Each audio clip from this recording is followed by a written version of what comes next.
विकास की दिशा बदल दे, जुनून जिससे सत्ता की नींव तक हिल जाए, सोच जो करोड़ों लोगों का भरोसा जीत ले।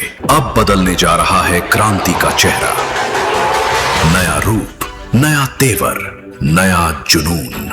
न्यूज 7 हिंदी, राष्ट्र प्रथम। उत्तर प्रदेश के महाराजगंज से बड़ी खबर सामने आ रही है। यहाँ गुगली थाना पुलिस ने शादी का झांसा देकर एक नाबालिग से कथित दुष्कर्म करने के आरोपी को गिरफ्तार कर लिया है। पुलिस के मुताबिक मुखबिर की सूचना पर कार्रवाई करते हुए पीड़िता को सकुशल बरामद कर लिया है और आरोपी को दबोच लिया है। आरोपी के खिलाफ भारतीय न्याय संहिता यानी बीएनएस की संबंधित धाराओं के साथ पॉक्सो एक्ट के तहत गंभीर मुकदमा दर्ज कर लिया गया है। गिरफ्तारी के बाद पुलिस ने आरोपी को न्यायालय में पेश कर आगे की कानूनी कार्रवाई शुरू कर दी है। अब रुक करते हैं सिद्धार्थनगर जनपद की ओर, जहां बांसी में पुलिस, एसओजी सर्विलांस और आबकारी विभाग की संयुक्त टीम ने नकली अंग्रेजी शराब बनाने और बेचने वाले एक बड़े गिरोह का भांडाफोड़ किया है। कार्रवाई में 2 आरोपियों को गिरफ्तार किया गया, जबकि मौके से 32,000 से अधिक नकली ढक्कन, 12,000 से ज्यादा बारकोड, 16 बोतल संदिग्ध अंग्रेजी शराब, इलेक्ट्रॉनिक वेट मशीन और अन्य सामान बरामद किया गया है।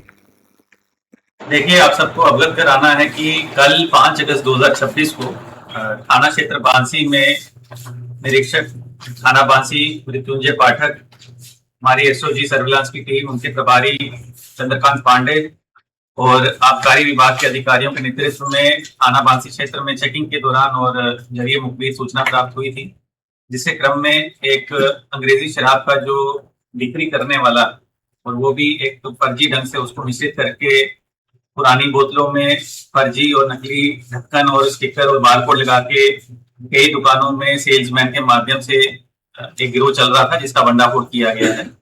इसी क्रम में ये अवगत कराना है कि लगभग 32,000 नकली ढक्कन मिले हैं कई अंग्रेजी शराब के जो ब्रांड है उनके, 12,000 से ज्यादा सील, रैपर और बारकोड मिले हैं, 16 बोतलें मिश्रित अंग्रेजी शराब की मिली हैं, जिसमें ये लोग नई शराब की बोतलों को खोल के उसको डाइल्यूट करके पुरानी बोतलों में भर के काफी राजस्व की हानि पहुंचा रहे थे और एक बहुत बड़ा ये आपराधिक गिरोह चल रहा है।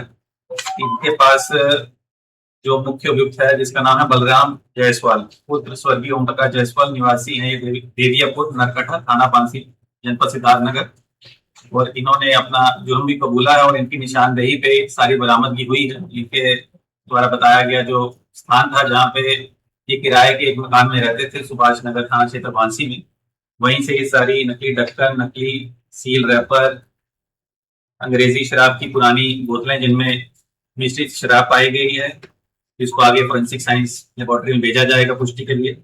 वेइंग मशीन भी मिली है इनके पास। जो ये उपकरण थे, सूजा और चाकू भी बरामद हुए हैं जो ढक्कन खोलने में और दोबारा उसको पैकिंग में मिलते थे।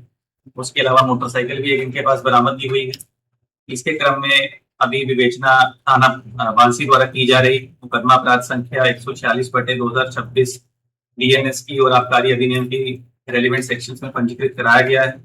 अब ये ढक्कन और रैपर इनको कहाँ से मिलते थे और कैसे इतने बड़े संख्या में ये सिद्धार्थनगर जनपद में आए और किन किन अंग्रेजी शराब की दुकानों पे इनकी बिक्री हो रही थी, ये भी विवेचना का विषय है। इस पे भी हम इसकी सप्लाई कहाँ से चीजें लेके आ रहे थे उसका भी भंडाफोड़ करेंगे आने वाले समय में।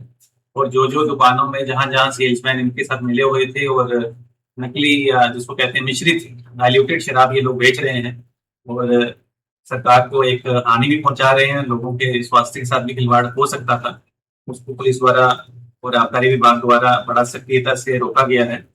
एक सेल्समैन के ऊपर भी धरपकड़ की गई है, जिसका नाम है प्रदीप कुमार पुत्र हरिपाल सिंह, निवासी हरदोई का है और ये डुमरियागंज की एक लाइसेंसी दुकान में सेल्समैन का काम कर रहा था और इसके पास भी इसको भी गिरफ्तार किया गया है। जो हमारी टीम है थाना बांसी की, एसओजी सर्विलांस और आबकारी विभाग की, जिसमें पुलिस के जो लोग हैं उन सबको 20,000 रुपए का इनाम भी हमारे द्वारा दिया जा रहा है और सीओ बांसी के निकट पर्यवेक्षण में आगे की विवेचना करते हुए जल्दी बाकी लोगों को भी गिरफ्तार करेंगे और इस पे कठोर कार्रवाई करके जल्दी सजा भी दिलवाएंगे। यूपी के बांदा में लगातार हो रही भारी बारिश ने जनजीवन पूरी तरह प्रभावित कर दिया है। बता दें कि शहर से लेकर गांव तक कई इलाकों में जलभराव की स्थिति बनी हुई है। सड़कों और गलियों में 2 से 3 फीट तक पानी भर गया है, जिससे लोगों को घरों से निकलना मुश्किल हो गया है। कई वाहन पानी में खराब हो गए और लोगों को जान जोखिम में डालकर आवागमन करना पड़ा। स्थानीय लोगों ने सफाई व्यवस्था और नालों की समय पर सफाई नहीं होने का आरोप लगाते हुए प्रशासन के दावों पर सवाल उठाए हैं। विगत रात 3 बजे से लगातार बारिश हो रही है। सभी नगर पंचायतों में और नगर पालिकाओं में मैसेजिंग सुबह से ही कर दी गई है कि अपने जहाँ पर भी ब्लॉकेज हो रहे हैं पानी की निकासी के तहत उनको सबको ठीक कराएं और ये इंश्योर करें कि पानी की निकासी सुनिश्चित हो। इसके लिए जहाँ जहाँ पर भी अस्थायी और स्थायी पंप्स लगे हुए हैं उनकी मौके पर सीनियर अधिकारियों द्वारा उनकी निरीक्षण करवाया जा रहा है और जहाँ पर भी जल जमाव हो रहा है वहाँ पर विशेष रूप से रिसोर्सेज को डिप्लॉय करके उनके ब्लॉकेज को हटा के वहाँ से पानी की निकासी सुनिश्चित की जा रही है। और इसमें जहाँ जहाँ पर भी शिकायत आएंगी प्रशासन वहाँ पर अपने रिसोर्सेज को डिप्लॉय करके जल निकासी सुनिश्चित करेगा। सर, लोहियापुर में अक्सर देखा जाता है थोड़ी सी बरसात होने पर भी वहाँ जलभराव हो जाता है, जबकि अभी वाटर हार्वेस्टिंग के लिए वहाँ पर प्लांट लगाया गया था पानी निकासी के लिए, उसके बावजूद भी वहाँ जलभराव हो रहा है। जहाँ पर भी इस तरह की समस्याएं हैं उनको इस बार हम लोग नोट कर लेंगे और जहाँ कुछ भी डिजाइन में मॉडिफिकेशन की रिक्वायरमेंट होगी उसको उचित माध्यम से और उचित एजेंसी से उसको ठीक करवाया जाएगा। भविष्य में उस तरह की पुनरावृत्ति ना हो इसके लिए भी संबंधित विभाग को संबंधित एजेंसी को निर्देश दिए जाएंगे।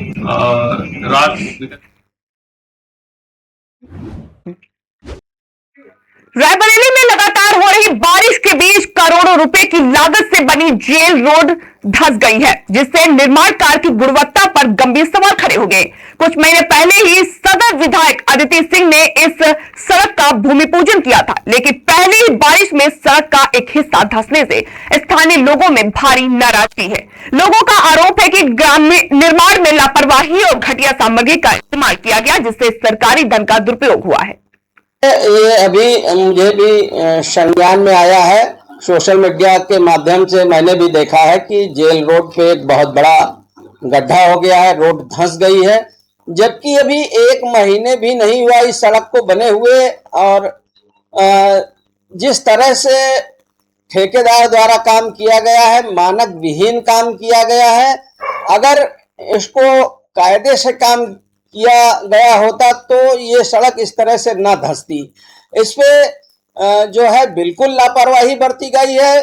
संबंधित विभाग पीडब्ल्यूडी को ये सड़क दी गई थी, नगर पालिका द्वारा हैंडओवर की गई थी, जिसको पीडब्ल्यूडी विभाग ने टेंडर लगाया और टेंडर लगा करके ठेकेदार को काम करने के लिए दिया गया, जिसमें अधिकारियों की भी लापरवाही है और ठेकेदार की भी लापरवाही है।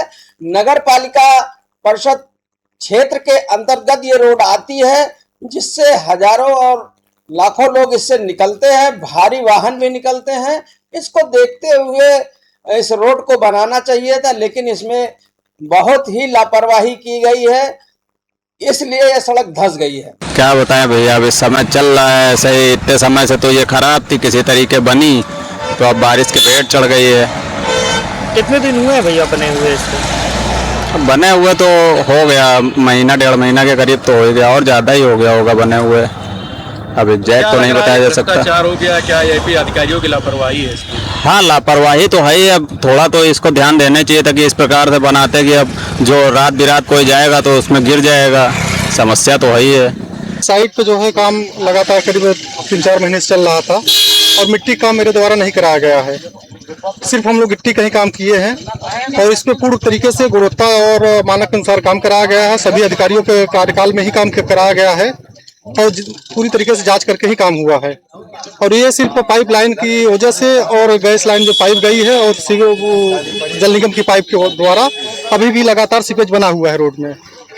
इस वजह से रोड जो है ध्वस्त होती जा रही है। जलकल के अधिकारियों ने तो अभी बताया कि नहीं, उनकी लापरवाही नहीं। अरे सामने आपके साक्षात प्रमाण है, प्रत्यक्ष को प्रमाण की जरूरत नहीं, साथ साथ देख लीजिए सामने पानी सीपेज बना हुआ है। रायबरेली की बहुचर्चित जेल रोड सड़क जो लखनऊ प्रयागराज हाईवे को जोड़ती है मामा चौराहे से और कानपुर रोड को पुलिस लाइन से जोड़ती है। इस वक्त मेरी मौजूदगी रायबरेली के जेल रोड पे है। ये वही जेल रोड पर है जहां बीते कुछ दिनों पूर्व इस सड़क के निर्माण को लेकर सदर विधायिका अदिति सिंह के द्वारा भूमि पूजन किया गया था और नगर पालिका के द्वारा हैंडओवर इस सड़क को लोक निर्माण विभाग को दिया गया था। लेकिन बीते कुछ माह पूर्व बनी ये सड़क पहली बारिश में ही फंस गई। और अगर बात की जाए, स्थानीय लोगों का आरोप है कि ठेकेदार की लापरवाही व विभाग की अनदेखी के चलते ये सड़क धंस गई है। लेकिन जिस तरीके से ये सड़क धंसी, कहीं न कहीं ये चर्चा का विषय बनी है। अगर बात की जाए स्थानीय जनप्रतिनिधियों की, तो अगर बीते दिनों की बात की जाए तो बीते कई वर्षों से ये सड़क खस्ता हाल थी। सड़क खस्ता हाल होने के चलते लगातार लोगों का जीना दूभर हो गया था। यहाँ से गुजरने में लोगों को काफी परेशानियों का सामना करना पड़ता था। लेकिन जिस तरीके से आज ये सड़क बनी और धंस गई, तो कहीं ना कहीं जिस तरीके से देखा जाए तो भ्रष्टाचार की चाशनी जरूर लगी। अब देखने वाली बात है कि बंद एसी के कमरे में बैठे कुंभकर्णी नींद में सो रहे वो अधिकारी क्या खबर का संज्ञान लेकर मौके का स्थलीय निरीक्षण करते हैं, या फिर इसी तरीके से जान जोखिम में डालकर लोग सफर करते हुए नजर आएंगे। बात एक ये भी निकल के आ रही है कि सोशल मीडिया में जिस तरीके से लोगों ने के द्वारा ये वीडियो वायरल किया गया, तो विभाग संज्ञान लेकर फिलहाल गड्ढे को भरवा दिया। लेकिन क्या लापरवाही बरतने वाले उस ठेकेदार पर, लापरवाही बरतने वाले उन अधिकारियों पर कार्रवाई होगी? ये तो भविष्य के गर्त में है चीजें। शिवम त्रिवेदी, न्यूज़ 7 हिंदी, रायबरेली।